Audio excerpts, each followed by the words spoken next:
Hello everyone and welcome to Talk of the Town. So you must be wondering, who are we? We're Jeff and Eileen Hills. We own Healthy Appetites in Plymouth. We've owned the store for 21 years and we're here to talk health and take your questions about health. Anything about health, please call, right? That's right. And I just want you all to know that we're going to be under the Talk of the Town banner once a month. We're going to do a show, and I really want to thank Ken and Karen for giving us this opportunity. And let's start by saying hello to our wonderful sponsors. First, Cape Auto Body and Service. They're on Samoset Street and Sandwich Street right here in Plymouth. Great service, great people, and actually, I go to them, so they are wonderful, and I walk there because I live downtown. And they are just great people and great service. All right, who doesn't know this person? Jeff Cohen of One Stop Painting. Everyone knows him.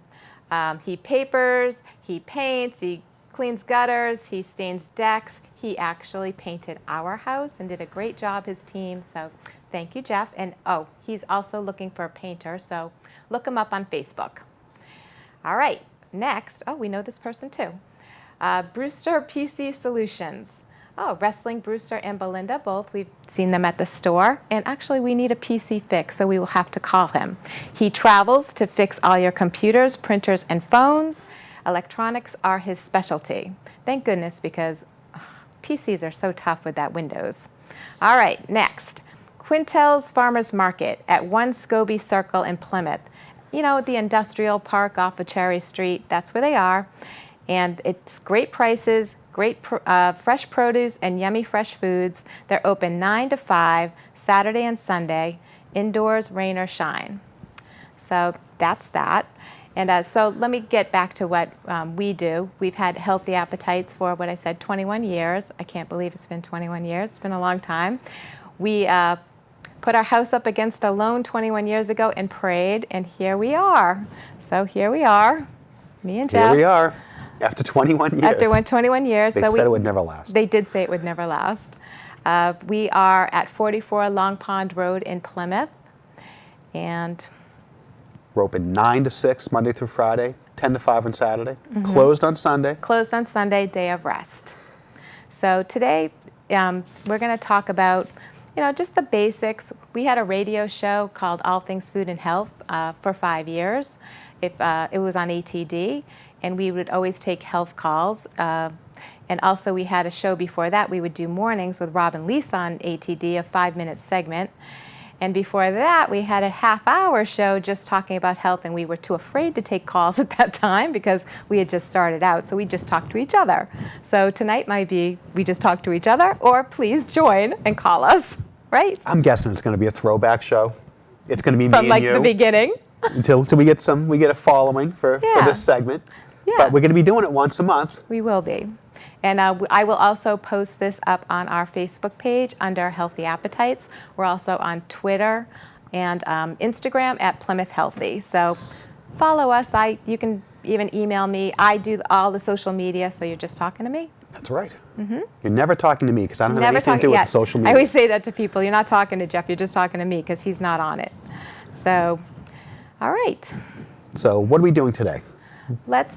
What should we talk about? Should we talk about? Well, I thought it would be great if we talked about, since this is the first time we've done this on TV, right? If we do sort of the same thing we did when we were in radio, where we started out by giving people answers to the most common questions and the basics of things we think almost everybody could benefit from taking as far as supplementation goes. We talk a lot on our radio show, and I think on this show, we'll be talking a lot about diet and nutrition, but we'll be talking a lot about supplementation, which is really my area of expertise. It is. And also, when we started the store, I still had my job, so I didn't start with Jeff for a few years, and I didn't even tell anyone I owned the store for about a year because there was so much to learn. Health food stores are very intimidating, and we try to demystify that. Exactly. So, Jeff's going to give his scientific view, and I'm just going to give my view. We think very differently, and he might roll his eyes at me because occasionally he does. It's been but happening. I like to say, just like to simplify things because you're very detailed. I try to keep things understandable. Yes. And if I don't, Eileen usually reels me back in. I try to. And says, let's keep this a little easier to understand. Right. So just the basic things, people come in the store and they're, well, first of all, sometimes they think we're brother-sister. We are not brother-sister. We have been together. Who's saying we're brother and sister? New customers in town. They're Really? saying, yes. That kind of They're creeps me asking out. if you're my brother. Oh, that's creepy. I know. So, no, it's not. Well, it's a little creepy. It is to me. But I find it creepy. Well, maybe after 30-something years of being together, maybe we're starting to look alike. I don't know. But we are not brother-sister. We are husband-wife. You're not brother-sister. So anyway, people come in and they really, they don't understand, they don't know what to do. And they say, where do I start? And Well, people don't know what questions to ask. Right. They just come in and they just kind of just say, help. yes. So that's what we're going to do. We're going to do the basic things so that people know where to start. Because that's the biggest thing. If you walk into a place like ours, it's a wall of vitamins. Yes. So it's something that's very, very intimidating.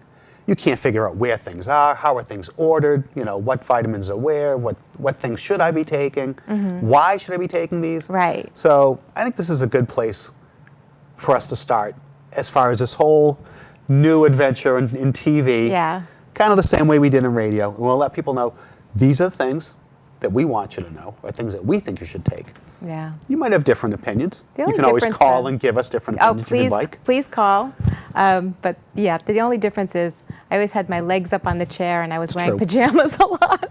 You would be in sweatpants or PJs, and yeah. feet up on the console Yeah, and so talking. I have to It's be a little different. Yeah, People it's can a see little you now. different. And the lights too. It's interesting, but The we'll lights get are a used little to different. it. We'll get used to it. We have to get used to the fact that people can see us, and we can't just kind of scribble notes and slide them to each other and all The that. funniest part was when I would say something you didn't like, and you'd be like, and I'd be like back, but we'd be talking in the mics like, trying to reel can't you do back that in. anymore. That's right. Now it's I'll try not to go out of we're working control without a today. net now. So. Okay. So let's start. So most people come in that, want to get healthier, but they don't know where to start. And we always go to the multivitamins. In my opinion, there's certain things everybody should do and everybody can benefit from. So Eileen said multivitamins. That's where I think people should start. If you're going to do one thing, I would think that would be the thing to do. I might change my mind on that over the next few years, but I still think having a multivitamin is the basic thing that people should do as a supplement because it covers all your bases in a small way. You've got all your bases covered. You've got your B vitamins covered, your carotenoids, which would be your vitamin A, vitamin D, vitamin C. Carotenoid what? Small amounts of minerals usually. But you've got everything. So it's multivitamin minerals. It's what they should really be called. We just kind of refer to them as multivitamins. Now, once you decide you're going to take one, you've got to decide what kind of multivitamin do I want to take? Because they're not all the same. No, they're really different. I mean, you're going to see a completely different type of vitamin in a health food store than you would see in the mass market, in the pharmacies, in the supermarkets, in the department stores. It's going to be a different animal. It's going to be a better product, Right. a more thorough product. It'll be usually a more expensive product, but it'll be a real multivitamin. I feel like most of the stuff that's out in the mass market it's not much better than a placebo half the time. They're not very thorough. One of the big brands advertises itself as being A to Z. They're missing a few letters in there. One of the other ones says we have every vitamin and mineral, and I think they've got like 7 things in their vitamin. Right. Clearly not every vitamin and mineral. You want something that's comprehensive. As far as where you go from there, you've got to decide, do I want a gender-specific product? Do you want a woman's vitamin? Do I want a man's vitamin? Right. How many vitamins do you want to take a day? So a lot of multivitamins are not single dose. They'll be dosed in 2s or 3s. There's a good reason for that. If you split the vitamins up, certain vitamins are water soluble and they won't stay in your system for very long. you want to split those up so that you can keep it in your system all the time. A lot of people are going to say, you know, I like that idea, that's great. I'm not going to do it. I would just like a good one a day. If you know you're not going to do a multi-dose one, get a good one a day. There's great one a days. Right. We always say, do a good one a day if you're only going to do one. Don't do the one out of the 3 a day. Exactly. People will get the one with all the bells and whistles, just completely loaded, and it's 3 or 4 a day, and they'll take one a day.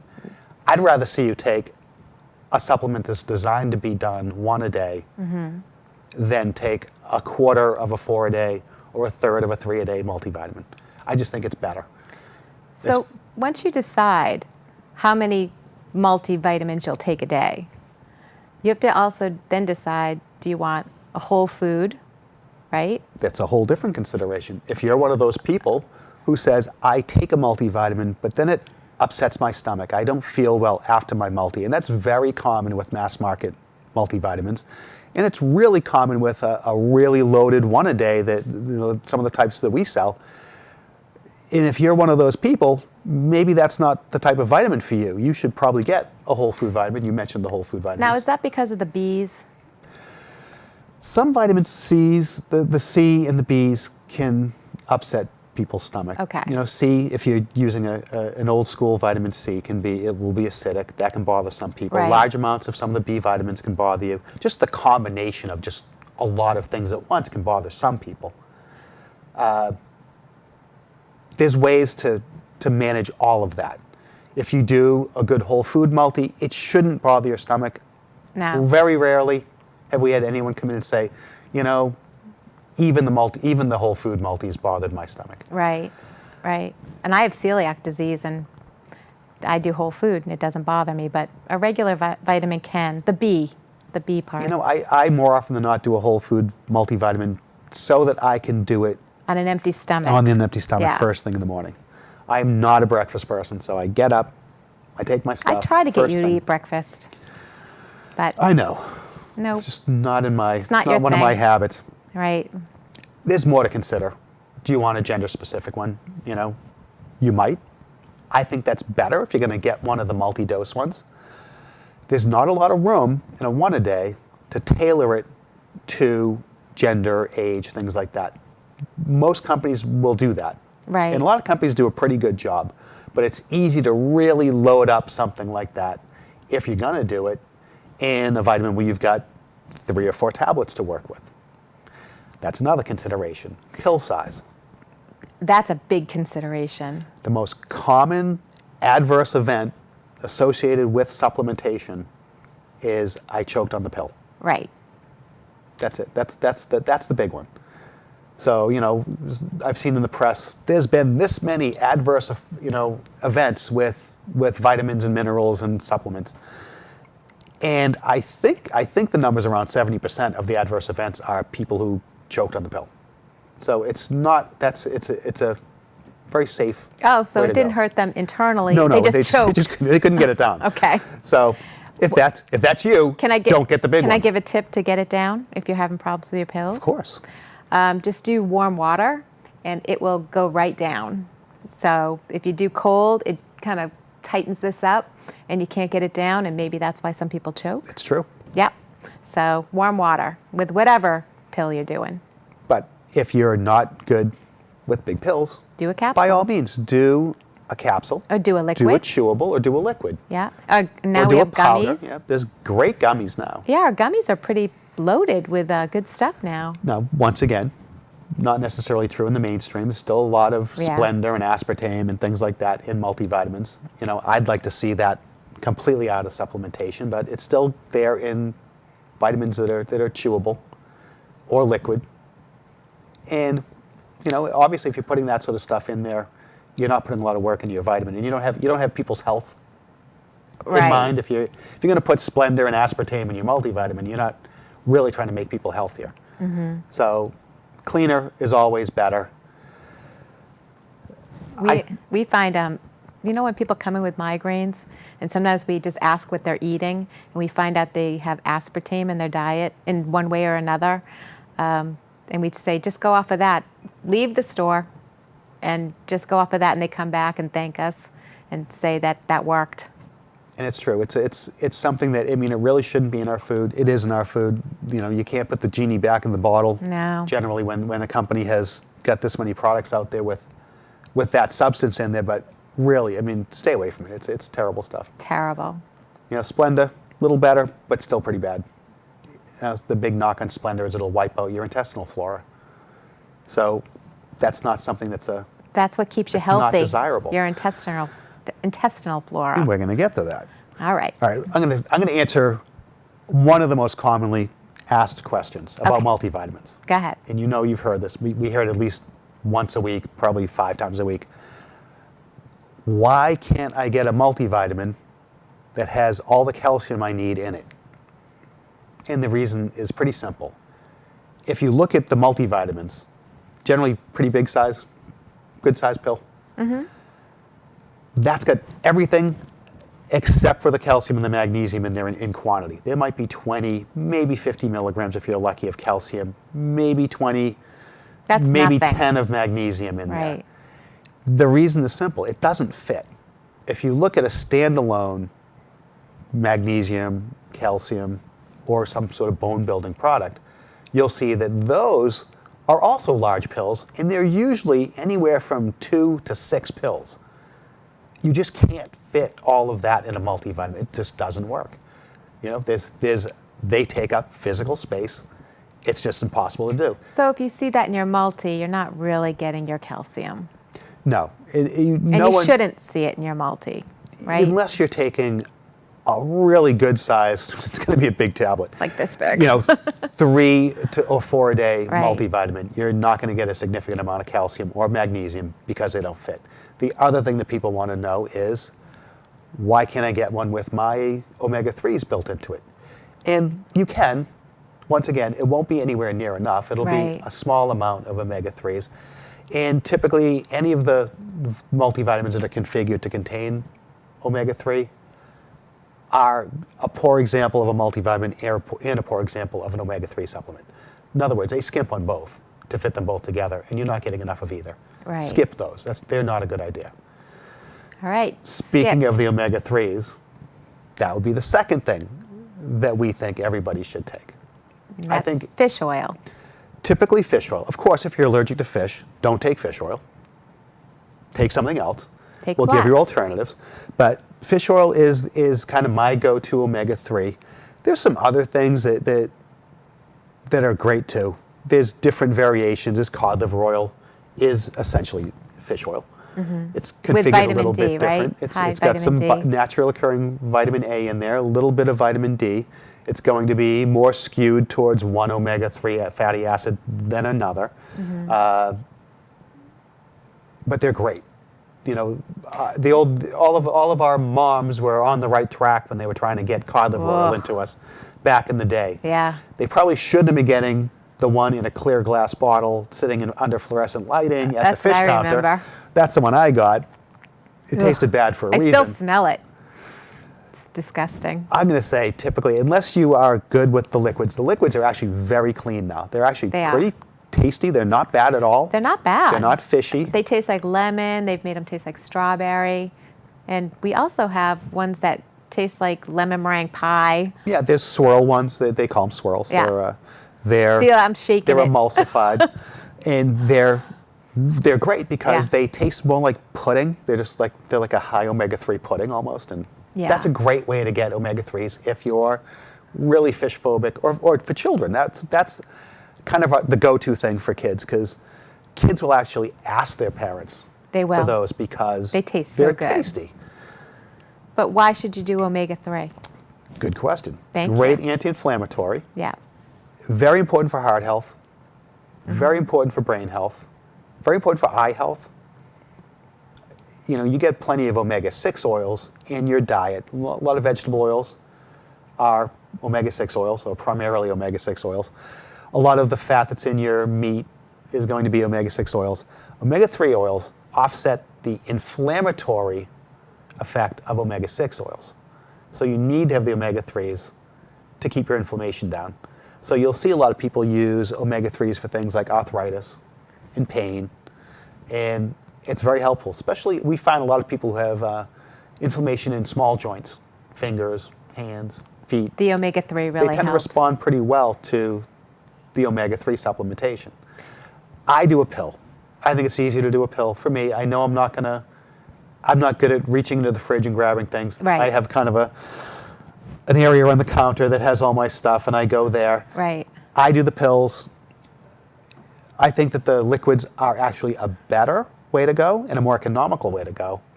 But once again, just like some people know, they're not going to do a multi-dose multivitamin. I'm unlikely to do the liquids, so I do the pills. And if you know that about yourself, do the pills. And we'll ask. It doesn't do you any good sitting in the fridge. Right. A question we get quite a bit, since we're still on kind of the fish thing, is what about krill? So there's a lot of... Krill is all over the internet. I was going to say it's everywhere. Yeah. And there's some pretty reputable people who are always kind of pushing krill. Right. Krill's great.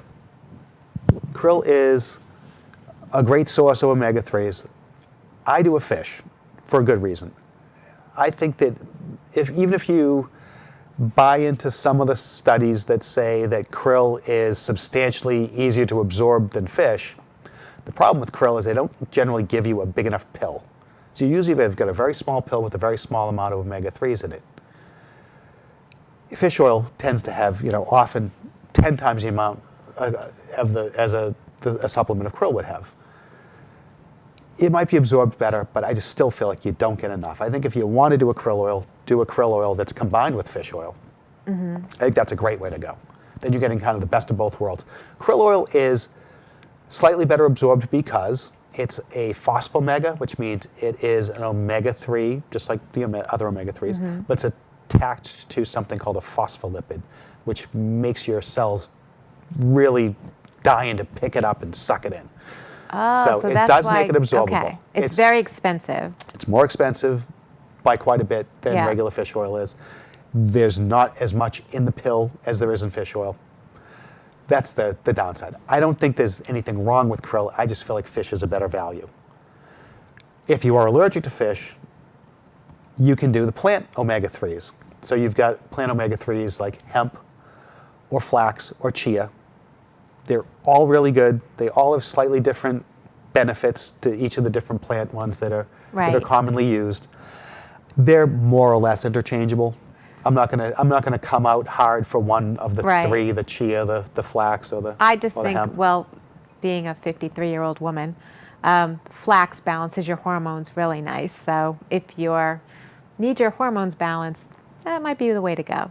Hemp is also excellent. And chia is great. And chia is great too. Especially since we don't sell chia supplements. We don't sell chia oil. We sell chia seeds. That's a great thing about chia. You just do it as a seed. You just throw a handful into whatever you're eating or throw a handful into whatever you're drinking. Yeah.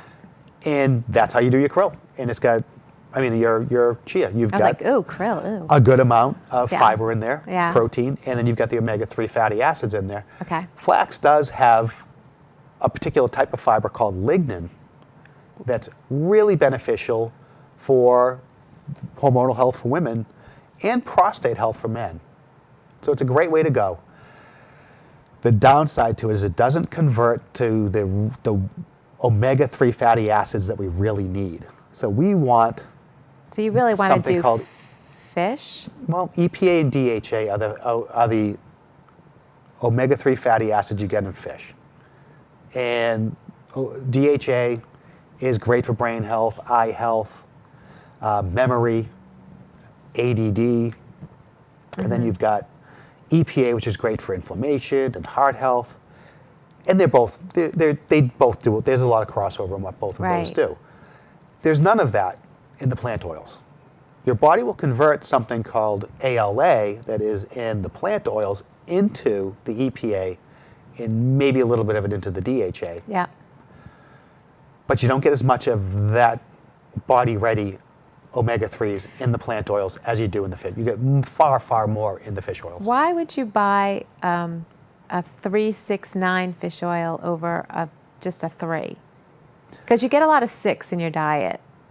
Well, when you get an essential oil supplement that's a 3-6-9, the 6 in there will almost always be something called GLA, which is an anti-inflammatory omega-6 oil. So you're getting omega-3s and another anti-inflammatory oil on top of that. Okay. And the 9 part is really just kind of there. I mean, they would probably just do the supplements primarily as, the omega-3 and the omega-6. Right. But the 9 just kind of comes along with the deal. It's usually part of the plant that they use to get the anti-inflammatory omega-6 oil. Oh, so it just kind of gets dragged along. It's just kind of there. And people know omega-3, 6, 9. Right. Now, as you know, there's other there's omega-7, there's Yes. omega-5, there's other omegas. There are. But 3, 6, 9 are the ones that people seem to know. So that's the ones that they package together. Yeah. But All right. typically that'll be a combination of fish, flax, and borage, usually. Okay. So we also have a fish oil that it's an algae. That's a great one. All right. Now, is that vegetarian? It is. All right. Now, how do they do that? There is algae that Right. has DHA in it, and Oh, okay. you can make it. They can extract DHA out of the algae, and you have DHA from a plant. So people who are vegan or allergic to fish, and they want DHA, they don't want to try to wait for their body to make that conversion Right. from the ALA to the DHA and the EPA. You can take that plant one, and you've got body ready DHA, and now there's body ready EPA that's plant derived too. So you can get an algae omega that is just like a fish oil, but it's all derived from algae. All right. So let's talk about probiotics, because probiotics, I've been on them since we opened the store 21 years ago. I think everyone should be on a probiotic. Everybody should be on And a a probiotic. good probiotic. There's a difference. There's definitely a difference. It's true. There's huge differences from one to the other. So that's one of those things that it really, really matters that you get a good one. Right. Because It's very confusing too. a lot of the commercial ones are just awful. Terrible. There's nothing in them. There might be one strain at a very low level. I've seen somebody, exclamation point, 500 million. Well, if there's 500 million of something in a pill, that sounds like a lot. It's pretty impressive. A million of anything is a lot. Yeah, but that's nothing in a probiotic. In a probiotic, it's really pretty lame. So when you get a typical probiotic in a store like ours, they'll start more often than not at like about a 5 billion, and they'll go up to 400 billion. So the more the merrier for the most part. Some people are afraid to take too much, that it'll hurt them.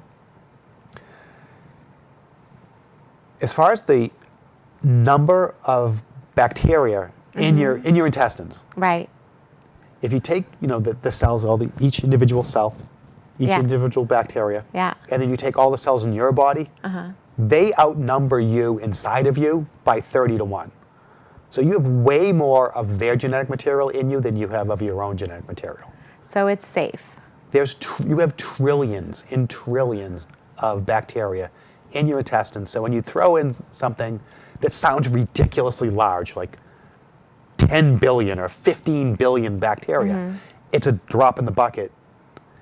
It's something that you should never be afraid of. We recommend people start with something, I think that at least over 5. 5 billion. Yes, I think 5's pretty low. We sell a lot of 5 billions, and some people are just fine doing 1 a day. I think if you have really nothing going on, you just want to have it in your diet, Just to you're stay leery of healthy. getting too much of anything, Right. do the 5 billions, and 1 a day So let's is talk fine. about what probiotics do for you. It keeps you healthy because everything is connected to the gut. It's most of your immune system. So 80% of your immune system is the bacteria living inside of you, not you. Right. It's important that you maintain that. Now, I said a little earlier that there's an artificial sweetener that wipes out your intestinal bacteria. That's a bad thing, And considering it's most of your immune That's system. Splenda. That was Splenda, yeah. Okay. So So if you're drinking the Diet Pepsi with the Splenda, you're wiping out your... yeah, don't take your probiotic with a diet drink. You're No. gonna wipe out half the stuff It's not before it going gets to do there. any good. So it's important that you not just take things, it's important that you maintain things and that they actually get where they're going. Right. Is another thing you've got to kind of be careful of. But It's really important for mental health.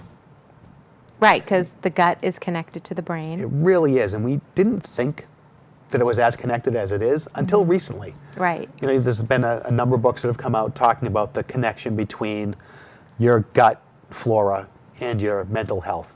And when you consider that the majority of the serotonin that you make is made in your gut by the bacteria in your gut, it's an important thing. You know, think about all these people who are taking antidepressants that are working to try to improve their utilization of whatever serotonin exists in their system. Why would you just really just ramp up your serotonin production by taking care of that gut flora? You know, at Healthy Appetites, we meet a lot of new people because their doctor sent them in because they're on a antibiotic. And they tell them to go to the health food store and get a probiotic. Because they don't want them going to get one of these Horrible crummy things. products. Yeah. Well, crummy products, but if you don't do a probiotic when you're doing an antibiotic or after, you could get very ill. This is the analogy I usually use. Imagine you've got your lawn and you rototill your lawn, and then you just kind of rake out the clumps and say, that'll work. It's going to come up perfect lawn. Not going to happen. You're going to get dandelions, weeds, poison ivy, whatever you're going to get. When you take an antibiotic, that's kind of like rototilling the lawn. Right. You know, I personally would rototill the lawn. Then I'd rake it all out and I'd throw some seed down to make sure grass comes up. That's kind of what the probiotic is. You're getting the seeds out there so you don't get the crummy lawn. Right. You want to maintain that. You want that kind of golf course quality. So you keep yourself healthy. It's also very healthy for children. I think it's essential for children. You gotta build your immune system up right from the start. And think about, I mean, little kids are like little petri dishes. You know? They are. Something will just go right through a school. Half the kids will be homesick. And then about a week later, the parents are sick. We know when there's something coming around, often because we see the teachers in the store. We do. So we know there's a wave coming. You know, once you see like a half a dozen teachers come in for the same thing, you know something's up. Here it comes. Same thing with nurses. Suddenly the nurses are coming in. Something's up. Yes. So that's one of the better things you can do to protect yourself. I always think, you know, that this is protecting your immunity. Just like I think, you know, people say things like, oh, I eat really well. You know, as far as the multivitamins go, I feel like, well, I drive really well, but I wear a seatbelt. That's what that is for that. So the multivitamins kind of like covering your bases there. The probiotics are there to help with your immunity and your mood, amongst other things. Oh yeah, that's true. Mood and your digestion. Too. Right. Of course, that's the biggest use is digestion. And then the omega-3s to keep inflammation down. I think if people did those three basic things, they'd be on the right path. Now, for years, when people would come in and say, what are the things I need to do? Those are the things we would tell you to do. Correct. We would say, you should do a multivitamin, you should do an omega-3, and you should do a probiotic. And I got to say, the probiotic's only been part of that trio for about 10 years now. And also, the big question is refrigerated probiotics better than not refrigerated? Good question. Up until about 5 years ago, I would have said, never get a probiotic that's not in the fridge. Right. And a lot of people still think that. That's changed. The technology's better. The research on the different strains is better. The tableting's better. The packaging's better. You got to figure, you're going to take a probiotic. It's going to go into your body. Now it's going to be, you know, pretty close to 100 degrees. It's going to survive that. If it won't survive outside the fridge, you know, that's a problem because you're going to put it in your body. So really the fridge thing was mostly just to keep things intact until you took it. It wasn't so heat sensitive that if it got warmer it would die because obviously you're going to put it in your body. Right. But now I personally take a shelf-stable probiotic. I would forget about it if it was in the fridge. And I did forget about it in the fridge. Me too. For years on end. We're not good with the fridge. We're not good with the fridge. No. We like our oils out of the fridge. We like our probiotics pill out of the poppers, fridge. and we kind of like everything laid out on the counter. You know, if you throw me off by making me turn around and grab something out of the fridge, I'm Forget just it. not going to do Forget it. it. But we should say, so the probiotic that is shelf stable, it's enterically coated. Not always. No. It's okay. But it can be. It can be. And Yeah. a lot of them are. It's not always the coating. It can be the tableting. For instance, you know, our private label one just uses a particular system that helps everything survive, you know, stomach acid, so that it gets to your It breaks in your intestines intestine where it's supposed to be. Yep. So, you know, there's all kinds of variations on that. There's, you know, a lot of ways to get that accomplished. We could really go deep on probiotics, but you want to go to the next subject?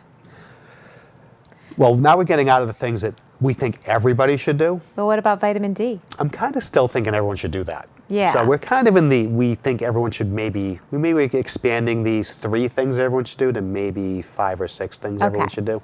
So you mentioned vitamin D. Vitamin D. Now, we live in the Northeast, so most of the time we're not getting vitamin D from the sun. The way to get vitamin D from the sun is you have to be almost naked outside between 10 and 2. Correct? That's the best way. You don't have to be almost naked. You have to have skin showing. You have to have skin enough showing. enough that the sun can actually act upon it. Right.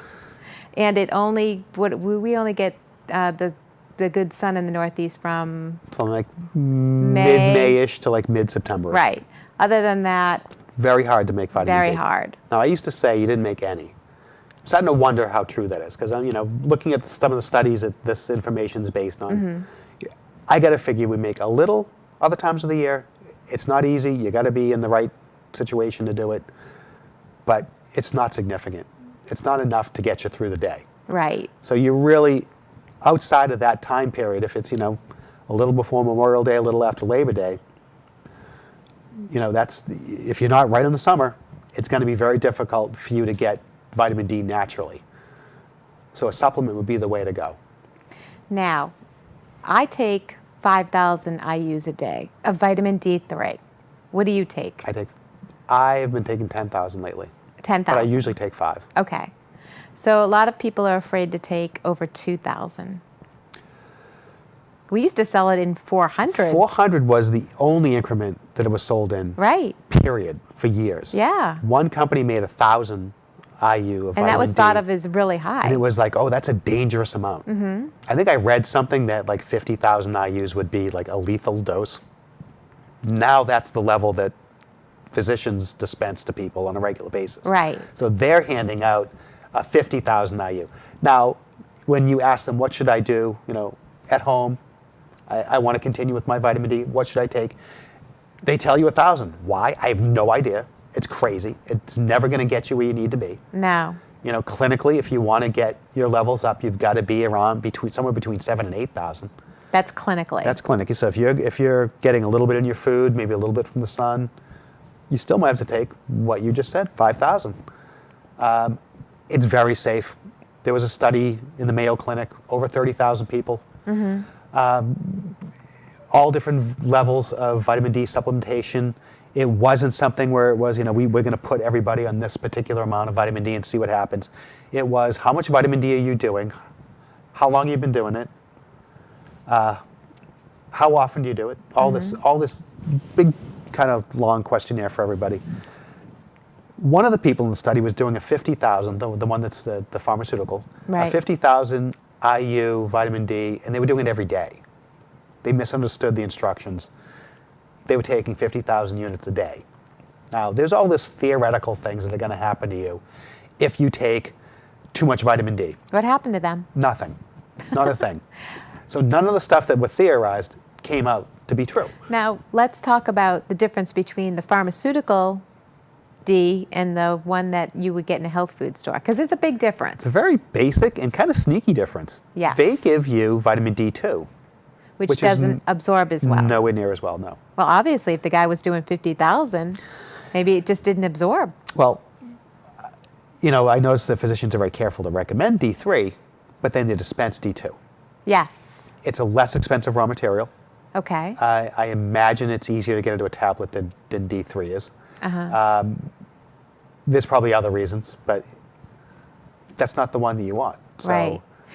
D is a very inexpensive supplement. it's next to nothing. It's dirt cheap. It is worth it to go to a health food store and get vitamin D. If you get a multivitamin that's got a lot of D, and you get a fish oil that's got some D, you might not have to do a D. Right. So you can do that. There's multivitamins that have up to 3,000 IUs of vitamin D in there. There are fish oils with 1,000 or 2,000 IUs of vitamin D, just as part of the pill or part of the liquid. And if you did those, if you're doing a high D multi and a high D fish oil, you're okay. You don't have to do a separate one. I think everyone else should do one. And where there's so little danger, very difficult to hurt yourself with, and there's so many benefits, and we haven't gotten into anywhere near all the benefits. I mean, just the serotonin production is fantastic. It's sunshine for your brain.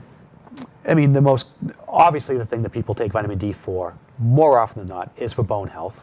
Right. That is what put vitamin D on the map. That's why most physicians recommend it for that, to keep your bones healthy. But there's a lot more involved with bone health than vitamin D. That's just part of the picture. Well, that'll be another show at another time. Right. But calcium and vitamin D is not enough. You're not going to build bone using just those two things. You might cause actually more problems, believe it or not, by doing just those two things and not doing some of the other things you need to do. Right. Right. With the calcium.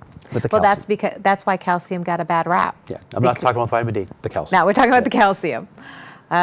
Calcium got a bad rap in the press because if you just do calcium without magnesium And vitamin K2. and vitamin K2, which vitamin K2 tells your calcium in your blood to get in the bones.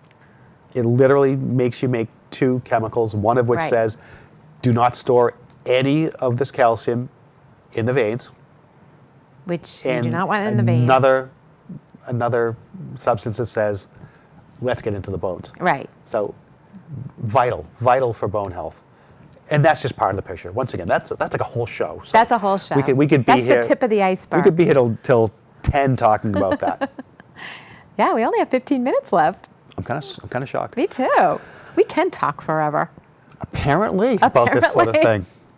So do we vitamin D also, just, we talked about immunity for probiotics. Vitamin D makes you make over 200 antimicrobial peptides. These are little things that circulate in your body and make the things that are harmful to you less viable. And it makes it easier for your immune cells to kill them. So another important thing for vitamin D. So everyone, I think, should be doing a vitamin D. If you live in Florida, maybe you don't need to. My dad lives in Florida, and he still had low D, and he golfs and He everything. golfs. He's always slathered with sunscreen. Sunscreen Oh, true. makes it He's very fair-skinned. very difficult for you to make vitamin D if you're wearing sunscreen. Right. So that's an issue. Once again, Eileen said you need to have a lot of skin showing. You do, without sunscreen. It's got to be the right time of day. I don't know where we are, as far as longitude. We're up there. I know that's a restaurant called 42. I'm guessing that's where we are. We're like 42. I think at 37 degrees longitude, you can't make vitamin D anymore out of the sun. Oh. So the angle's got to be right. The situation is going to be the right time of year. The sun's going to be at the right distance in the sky. You've got to have enough skin showing. You can't have too much sunscreen on. There's a whole formula. So you want to be healthy, take some vitamin D. Just for what it's worth, your body's going to use a form of cholesterol to make your vitamin D. And that'll be a whole nother show. Cholesterol is not evil. Yes. You would be dead without it. Right. You need your cholesterol. Yes, and the levels that we're trying to get people down to these days is way too low. Ooh, that's very And controversial, Jeff. That'll be a whole nother show. Okay, we'll do a whole thing on that. Speaking of that, Yes. something that you would need to do if you were taking a cholesterol medication, if you were taking a statin, would be something called coenzyme Q10. That's another thing that I think everyone, at least our age, should do. So if you're in our ballpark, I'm going to be 55 in a couple of weeks. I know. I can't believe I'm married to somebody that's going to be 55. It's horrible. I know. What a burden for you. So strange. You're 23? Yeah. So if you're past 40, you should take this stuff called coenzyme Q10. Fantastic antioxidant. Right. Vital for cellular energy. Your cells can't create energy without it. Very important for heart health, liver health, brain health. Anything that uses a lot of energy needs a lot of CoQ10. It's a very, very important thing. Yeah, like If you'll you- have droopy cells without it. Your cells Sure. If you're on a statin, you got to take it. You have to take this if you're on a yes, because statin. it depletes the CoQ10 in your body, the statin. When you take a statin, Whether it's a natural statin or one that's pharmaceutical. right. We sell a plant-derived statin. I mean, they're all technically kind of plant-inspired, maybe not plant-derived, but Right. the idea for the statin drugs came from a plant called, red yeast rice was the substance that it was kind of. Right. So in health food stores, you find red yeast rice. You'll find red yeast rice. And in pharmaceuticals, it's It'll Lipitor be, or whatever the other, Crestor. Yeah, all those things. Yeah. So when you take those, they reduce. The way they work is they ratchet down the production of a particular enzyme in your body. And without that enzyme, you can't make as much cholesterol. So you make less cholesterol, your cholesterol goes down. You use that same enzyme to make this stuff called coenzyme Q10, which does, minor things. Keep your heart beating, keep your brain functioning, keep your liver working. It's important stuff. Yeah, I was born with a hole in the middle of my heart, so I've been taking it for a long time. I've been taking it since we've been in business. I think it's really, really important stuff. A common question with this coenzyme Q10 stuff is, what about ubiquinol? Now, ubiquinol is kind of the cousin to CoQ10. Does it absorb better? Is that the difference? It's more body ready. Okay. So you take a CoQ10 supplement, your body will convert it to ubiquinol. Okay. So ubiquinone is CoQ10, and your body will convert it into ubiquinol. And this happens several times a second, a lot. It's a really quick transaction. If you take ubiquinol, it's already in that ready form. It's more of an antioxidant than a standard CoQ10, and it's just ready to use. It's the preferred one if you're over 50. Some people will say over 45. Oh, I'm just going to say over 50. I think I'm still doing CoQ10 and I'm over 50. I do a whole food CoQ10, so Yeah. I'm sticking with that. But Yeah. I'm considering throwing in a new ubiquinol on the side. So doesn't it slow your aging too? Well, I think just having healthy cells slows your aging. Right.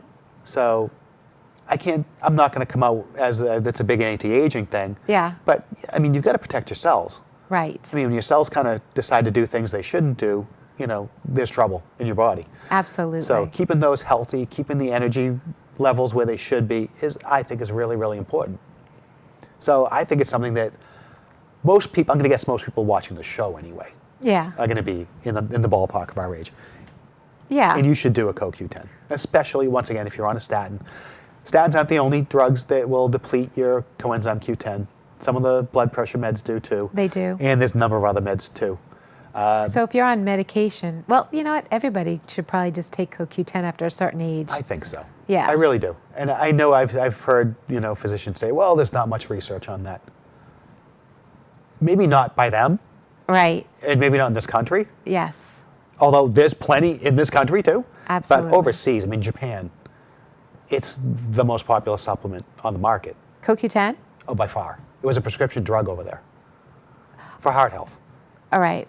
So And, a lot of so it's a what, prescription drug there, but over here, it's something that they're not sure if you should take, right. which is ridiculous. It is It's crazy. something almost everyone should take. It's nothing weird. You're putting something in your body that's already there, just putting more of it. So my sister lives in France, and so she'll call me and ask me certain things, and a lot of things that I tell her to take, supplement-wise, she has to go to the She can't get. doctor. Exactly. And it's prescribed over there.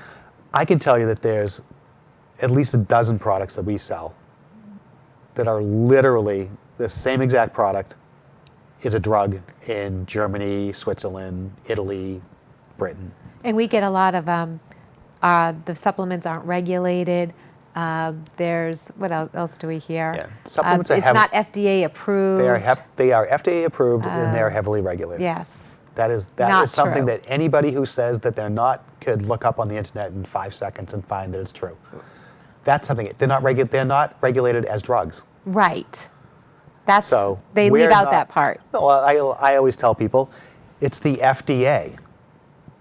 We're the F. We're regulated under the F. We're not regulated under the D. They're regulated under the D. They're the drug, we're the food.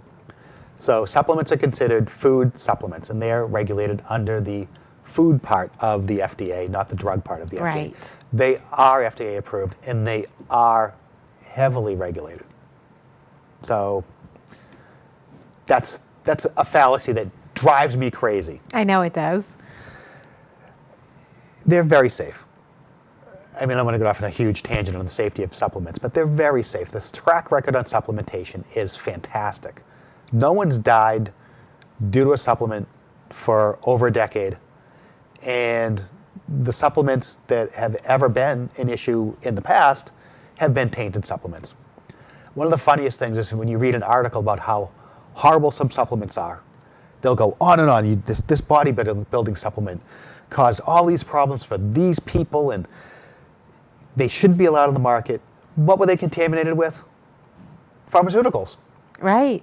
Almost always. It's going to be, there was Viagra in there. Oh, there was, fen in there. It was almost across the board. It's always a pharmaceutical that's used to taint the supplements. But the pharmaceutical. And then why are they dangerous? Because they've got the pharmaceuticals in them. But they would like to get rid of us. They would love to see us go away. Yeah, they would. So you're always going to see bad press. Yes, they would love to see people like me go away. And you. But especially you. Yeah, especially me. So we've got 8 minutes left. You want to get into? We can wrap up the last of the things. Okay. This will be.